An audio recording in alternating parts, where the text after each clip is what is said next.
जय हिंद प्यारे बच्चों, स्वागत है आपका आपके अपने परिवार एक गणित में। प्यारे बच्चों, मैं हाजिर हूं आज आपको प्रश्नावली 12.3 का जो आपका प्रश्न नंबर बच्चों 3 है वो लेकर। प्रश्न नंबर 3 जो है आपका वो मैं यहाँ पे लेके आया हूँ। इस वीडियो में आपको बताने वाला हूँ, सबसे पहले बताने वाला हूँ बच्चों इसका जो आपके पास चित्र जो इसका डायग्राम बना हुआ है पूरा, ठीक है। प्रश्न जरा पढ़िएगा, आप प्रश्न को पढ़िएगा। प्रश्न क्या है आपका? आकृति, कौन सी आकृति? ये वाली, ठीक है। आकृति में छायांकित भाग का क्षेत्रफल ज्ञात कीजिए बच्चों, ठीक है। छायांकित भाग का क्षेत्रफल ज्ञात कीजिए।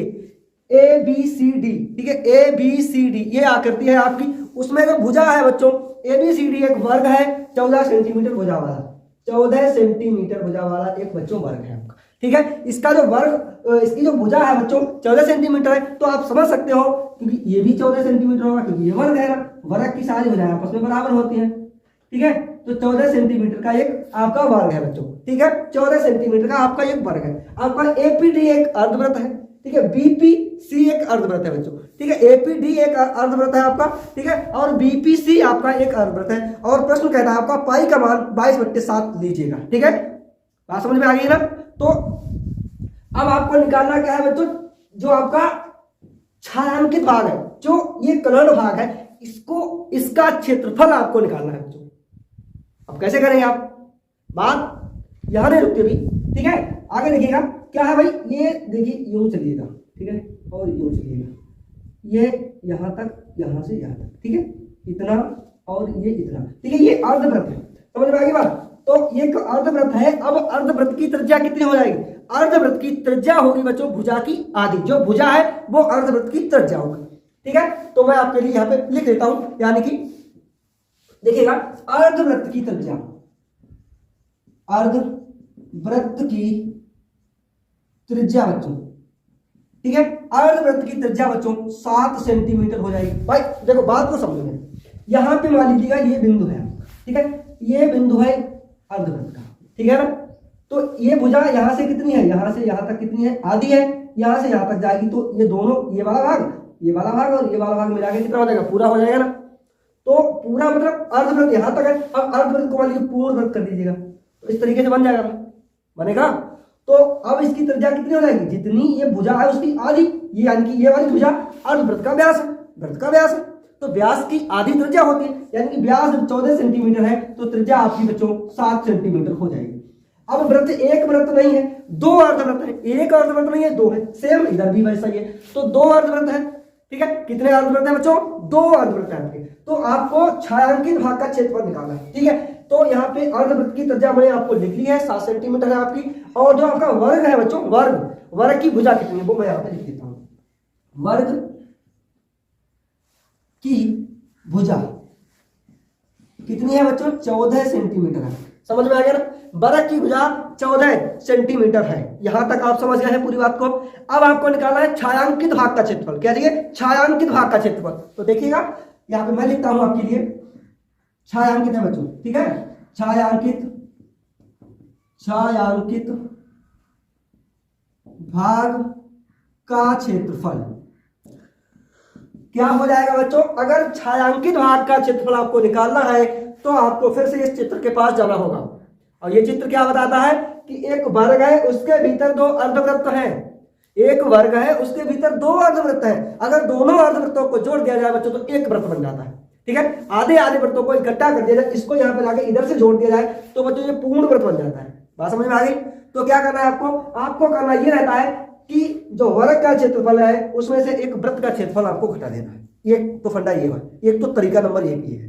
तरीका नंबर 2 क्या है? तरीका नंबर 2 ये है कि वर्ग के क्षेत्रफल से आपको बच्चों दो अर्धवृत्तों का, ठीक है, अर्धवृत्तों का क्षेत्रफल घटा देना है, तब आपका आ जाएगा। चाहे दो अर्धवृत्त ले लीजिएगा, चाहे एक आपको पूरा वृत्त ले लेना, ठीक है। चलिए अब आप बताइएगा कैसे करता हूं। चलिए मैं करता हूं इस तरीके से, ठीक है। चलिए मैं क्या करता हूं भाई, मैं करता हूं वर्ग का क्षेत्रफल, वर्ग का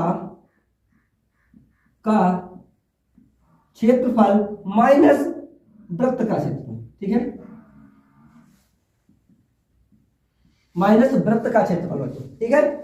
एक वृत्त बन जाता है दो, या दो अर्धवृत्त, आप कुछ भी कर सकते हो। वर्ग का क्षेत्रफल बच्चों क्या होता है? वर्ग का क्षेत्रफल होता है भुजा स्क्वायर, वर्ग माइनस वर्ग का वृत्त का क्षेत्रफल pi r square, pi r square, ठीक है ना, समझ पा रहे हो?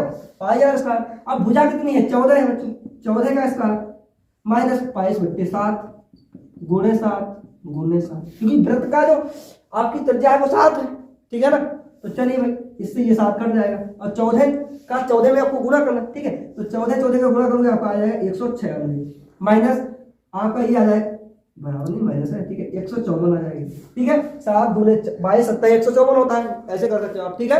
अगर 22 का पहाड़ा नहीं आता है आपको तो फिर ऐसे करेंगे 7 दूने 14 के 4 एक हासिल का, 7 दूने 14 1 15, ठीक है ना, इस तरीके से। तो इसमें से इसे घटा दीजिएगा प्लीज, क्या हो जाएगा आपका 6 से 4 आ जाएगा, 2 बचेगा, 15 से 19 है ना ये, ठीक है, 19 से 15 जाएगा, 4 बचेगा, 42 सेंटीमीटर स्क्वायर बच्चों, यही आपका आंसर हो जाएगा, ठीक है ना। पूरा समझ में आ गया? एक कुछ भी तो नहीं है ना, कुछ भी नहीं है भाई। अगर ऐसे नहीं करा, तरीका नंबर 2 मैं आपको बता देता हूं। तरीका नंबर 2 चलिए क्या है? भुजा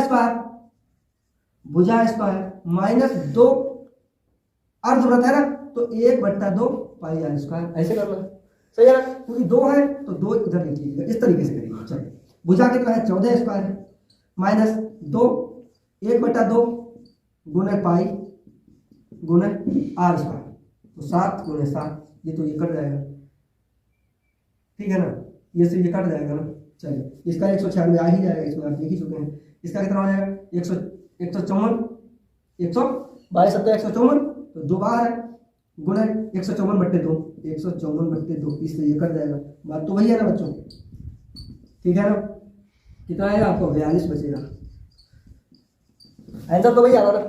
तरीका नंबर 2, तो तरीका नंबर 1 तरीका नंबर 2, इस सवाल को आप 2 तरीके से लगा सकते हैं, ठीक है। बहुत शानदार सवाल है, आसान सा सवाल है बच्चों, इंपॉर्टेंट भी है बहुत, ठीक है। तो आपको ये जो आपको कलर भाग दिख रहा है ना, ये छायांकित भाग आपको जो दिख रहा है ना, उसका क्षेत्रफल आपको यहाँ पे मिल जाता है बच्चों, ठीक है। इस तरीके से ये स्टेप नंबर 1 है, स्टेप नंबर 2 है, ठीक है। एक ही सवाल है, 2 सवाल नहीं है बच्चों, एक ही सवाल है, ठीक है। 2 तरीके से मैंने आपको यहाँ पे बता दिया, ठीक है। तो आप कोई भी तरीका अपना सकते हैं, आसान सा है, सरल सा है बच्चों।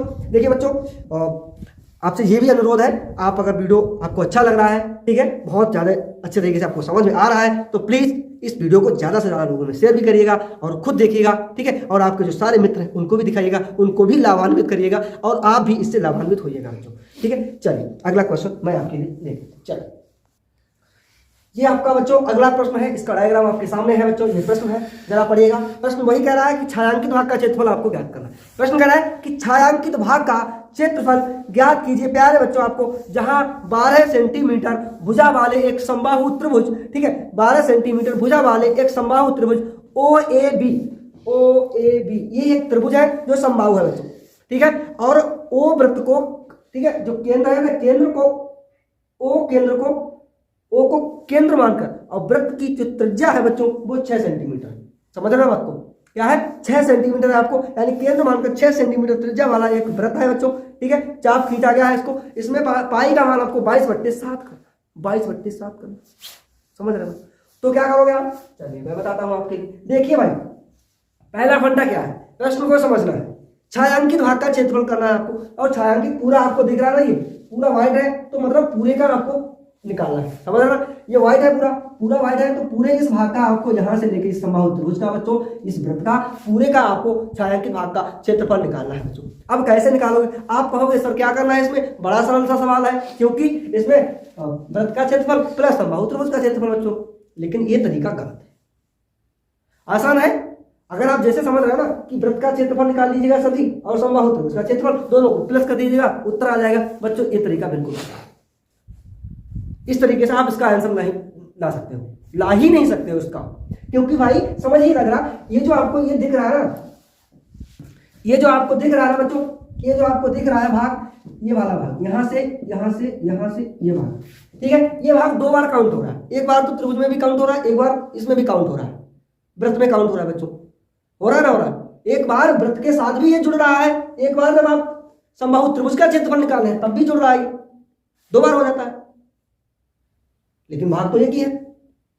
तो आपको क्या करना है, कैसे आप निकालोगे? आपको निकालना है इसका, अगर आप यहां से चलेंगे, यहां से यहां तक इस वाले भाग का क्षेत्रफल निकाल लीजिएगा और वृत्त का क्षेत्रफल निकाल लीजिएगा। अब इस वाले भाग का क्षेत्रफल निकालेंगे बच्चों, कोई फार्मूला ही नहीं बना। बात समझ में आ रही है ना? क्योंकि ये तो कुछ है ही नहीं, ना त्रिज्यखंड है, ना त्रिभुज है, ना चतुर्भुज है, ना वृत्त है, ना अर्धवृत्त है, कुछ भी तो नहीं है। इसका कैसे निकालोगे आप? निकाल ही नहीं सकते ना, कोई तरीका है ही नहीं। अब क्या करोगे बेटा? समझ में नहीं आ रहा, अब क्या करोगे? मैं भी टेंशन पड़ेगी क्या करोगे। लेकिन बहुत शानदार तरीका है, बड़ा आसान है। वो क्या है बच्चों? देखिए, सबसे पहले एक वृत्त है, ठीक है, मैं यहां पे लिख लेता हूं आपके लिए, ठीक है। तो छायांकित भाग का क्षेत्रफल, छायांकित भाग का क्षेत्रफल आपको निकालना है, ठीक है। छायांकित भाग का क्षेत्रफल आपको निकालना है। अब क्या करोगे आप? आपको करना क्या है? छायांकित भाग का जब क्षेत्रफल आपको चाहिए है बच्चों, तो आपको क्या करना होगा बच्चों? छायांकित भाग का क्षेत्रफल के लिए आपको वृत्त का क्षेत्रफल निकालना पड़ेगा, ठीक है। वृत्त का क्षेत्रफल प्लस आपको क्या करना है? ये जो समबाहु त्रिभुज दिया हुआ है ना, ए ओ ए बी, तो समबाहु त्रिभुज, समबाहु त्रिभुज ओ ए बी, ठीक है ना, का क्षेत्रफल, का क्षेत्रफल बच्चों। अब आप फिर से टेंशन में पड़ गए होंगे, आप ये सोच रहे हो सर मैंने तो यही बोला था ना कि वृत्त का निकाल लीजिएगा, समबाहु त्रिभुज का निकाल लीजिएगा, दोनों को प्लस कर दीजिएगा। आप भी तो यही कर रहे हैं ना, यही मैंने भी लिख दिया है। लेकिन क्या करना है आपको? माइनस करना है इसमें कुछ। वो क्या है? वो है बच्चों, यहां से देखिएगा, देखिएगा यहां से, यानी ये जो है ना, ये वाली रेखा, ठीक है, ये जो चाप है यहां से, और ये जो आपका बना हुआ है, इसको बच्चों माइनस करना है। ये क्या बन गया? ये त्रिज्य खंड बन गया। इस वृत्त के थ्रू ये त्रिज्या का खंड एक बन गया। तो इस त्रिज्य खंड को यदि आप इसमें से माइनस कर दोगे तब आपका आंसर आ जाएगा, ठीक है। माइनस त्रिज्या खंड का क्षेत्र, त्रिज्या खंड का क्षेत्रफल। यहां तक बात आपके एकदम भेजे में पहुंच गई होगी, दिमाग में घुस गई होगी, अच्छे से घुस गई होगी, ये पक्का दावा है मेरा। नहीं घुसी है फिर से समझ लीजिएगा, वृत्त का क्षेत्रफल प्लस समबाहु त्रिभुज का क्षेत्रफल माइनस आपको ये भाग बाहर निकाल के फेंक देना है। त्रिज्या खंड एक बनना है, उसको बाहर निकाल के फेंक देना है, बाकी आपको इसका क्षेत्रफल मिल जाएगा। बात समझ में पड़ी? क्योंकि ये दो बार काउंट हो रहा है ना बेटा, दो बार हो रहा है, एक तो वृत्त के साथ में, एक त्रिभुज के साथ में, तब दो बार काउंट हो रहा है, एक बार करना है ना। तो ये आपको तरीका अपनाना, ठीक है। यहां तक पूरा समझ में आ गया? चलिए भाई, क्या करना है आपको बच्चों? यही लिख लेना, वृत्त का क्षेत्रफल क्या होता है? पाई आर स्क्वायर। वृत्त का क्षेत्रफल, क्योंकि क्या करना, पहले आपको वृत्त का क्षेत्रफल निकालना है बच्चों, ठीक है। तो वृत्त का जो क्षेत्रफल होता है वो क्या होता है आपका? पाई आर स्क्वायर, ठीक है, वो लिख लेना। प्लस आपको समबाहु त्रिभुज का क्षेत्रफल, समबाहु त्रिभुज का क्षेत्रफल बच्चों क्या होता है? अंडर रूट 3 बट्टे भुजा स्क्वायर, अंडर रूट 3 बट्टे 4 भुजा स्क्वायर, ठीक है। चलिए, अंडर रूट 3 बट्टे 4 भुजा स्क्वायर माइनस क्या कर देना है, ठीक है। इसे आप ऐसे लिख लीजिएगा, इसे चलिए इस तरीके से लिख सकते हो, ठीक है, समझ रहे ना। इसे इधर कर लीजिएगा, माइनस त्रिज्या खंड का क्षेत्रफल, तो थीटा बट्टे 360 गुना पाई आर स्क्वायर, ये आपका फॉर्मूला है। इसके योग से इसको घटाना है, आंसर आना है, ये पक्का तय है। समझ रहे ना बात को? चलिए भाई, तो आपको क्या करना है बच्चों? अब आप तो ये देखिए, यहां पे मैं लिख देता हूं वी नाउ हम जानते हैं कि जो समबाहु त्रिभुज होता है उसका प्रत्येक कोण 60 डिग्री का होता है बच्चों। तब थीटा बराबर आपका हो जाएगा 60 डिग्री, क्योंकि इसमें कोण की आवश्यकता पड़ रही है ना। तो समबाहु त्रिभुज ये भी तो है ना, इसका है ना, पूरा समबाहु है तो ये भी समबाहु है, ठीक है, 6 ये है, ठीक है। तो समबाहु त्रिभुज का प्रत्येक कोण बच्चों 60 डिग्री का होता है। त्रिभुज के तीनों कोणों का योग 180 डिग्री होता है। सही है, बात समझ में पड़ गई। चलिए भैया, पाई का मान 22/7, आर का मान आपका क्या है भाई? क्योंकि ये पाई आर उसका ये वृत्त है, तो वृत्त की त्रिज्या कितनी है आपके पास? 6 है, तो 6 गुना 6 कर देना, प्लस √3 डिवाइडेड बाई 4। भुजा कितनी है आपकी? 12 है बच्चों, गुना 12 2 बार लिखा है क्योंकि भुजा स्क्वायर है। ओ सॉरी 12 नहीं है ना, ये 14 है, सॉरी ये 14 नहीं है 12 है, ठीक है, कोई दिक्कत नहीं है, 14 नहीं है 12 है। वो पीछे सवाल आपका किया था ना वर्ग वाला, वो ध्यान आ गया मुझे, कोई दिक्कत नहीं है, 12 लिखा हुआ है, ठीक है। तो भुजा इसकी कितनी है? 12 है, 12 2 बार लिखना है क्योंकि भुजा का स्क्वायर लगा हुआ। माइनस आपको क्या करना है? थीटा का मान कितना है? 60 है आपका, 360 बट्टे में है। पाई का मान 22/7 है। आर का मान कितना है बच्चों? अब इसका त्रिज्या घन का, तो इसकी त्रिज्या कितनी है, 6 है, 6 है ना। चलिए ठीक है, समझ में आ गया ना पूरा। इस तरीके से इसे लिख सकते हैं वैसे। तो अब आपको क्या करना है, इसे काट देना है बच्चों। अब देखिए 22 गुणे 6 छंगे 36 बट्टे 7, ठीक है ना, सही है ना। प्लस आपको कितना करना है, प्लस आपको करना है 4 तिये 12, 12 तिये 36, तो प्लस 36√3 प्लस 36 √3 माइनस 0 से 0 कटा, 6 एकम 6 छंगे 36, 6 से 1 6 कट गया, ठीक है ना, समझ पा रहे हो। देखिए 6 60 से अगर 360 को भाग करेंगे तो 6 छंगे 36 6 आएगा, ठीक है। अब ये 6 बचा, इस 6 से ये 6 कट जाएगा, बात समझ में आ रही है ना। अब क्या बचा, 6 दूने 12 है, 6 दूने 12 है, ठीक है, 1 13 है, यानी कि आपका 22 छंगे 132 होता है, 132 बट्टे 7। बात समझ में पड़ी, आपके दिमाग भेजे में घुसी है ना, बात भेजे में पहुंची है ना पूरी। चलिए क्या करना है आपको, 22 का इसमें 36 में गुणा करेंगे तो आपका आ जाएगा 792, गुणा करके देख लीजिए, गुणा करके देख लीजिएगा, ठीक है, 792 ही आएगा, 792। बच्चों मैं इसे थोड़ा शेड्यूल से लिख सकता हूं आपको समझाने के हिसाब से, ठीक है, थोड़ा सा देखिए मैं इसे ऐसे लिखता हूं, इसको इधर लिखता हूं, 36√3 प्लस 792 बट्टे 7 माइनस 132 बट्टे 7। देखिए ये 792 बोला था मैंने, 729 हो गया, ठीक है, 792, ओ सॉरी पूरा फिर से वही याद आ रहा था 792, तो 792 सही है ना। 792 से इसे घटाना है आपको, ठीक है, बात समझ में आ गई। इसे जरा इधर ही छोड़ दीजिए, इसका ही फैसला करवा लीजिएगा पूरा, आपको इसके बट्टे में 7 करके इधर पूरा नहीं, कुछ नहीं करना, इससे इसे घटा दो सीधे सीधे।